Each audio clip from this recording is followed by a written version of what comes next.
Allez, certains l'appellent le mur de la honte. Nous ne sommes pas à Berlin dans les années 70, mais bien à Puteaux en 2014. Ce mur se dresse depuis plusieurs années déjà sur l'île de Puteaux pour en empêcher l'accès depuis Neuilly. Rien ni personne n'a réussi jusqu'ici à faire changer d'avis la maire de Puteaux, Joëlle Secaldi-Reynaud.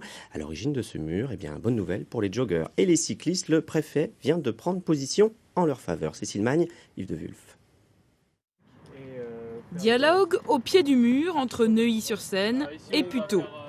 Un mur dressé par la maire de Puteaux aux grandes dames des riverains. On va essayer de passer là pour essayer de faire du sport. Ouais, mais je comprends, mais faites attention. La grille est fermée, mais les jeunes sont sportifs. L'un passe par-dessus le problème, l'autre le contourne à ses risques et périls. On peut tomber à la Seine, on peut se noyer vu que c'est profond. Mais on essaye de faire avec les moyens du bord pour essayer de faire du sport. Les élus de l'opposition de Puteaux regrettent la politique de la maire en place qui n'a pas souhaité s'exprimer. Les grilles, c'est symptomatique. Ça représente vraiment le fait de vouloir se replier sur soi. On ne veut pas s'ouvrir aux autres. Tous les ans, c'est à peu près 1 million d'euros qui partent dans les grillages des parcs.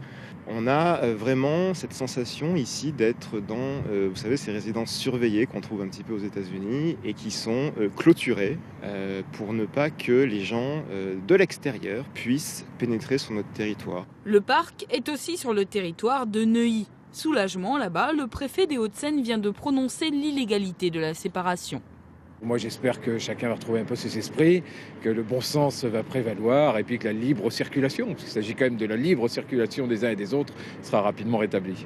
La maire de Puteaux a 2 mois pour retirer son arrêt, sans quoi elle pourrait avoir affaire au tribunal administratif. Elle a émis l'idée d'établir un octroi, 2 € pour pénétrer dans le parc.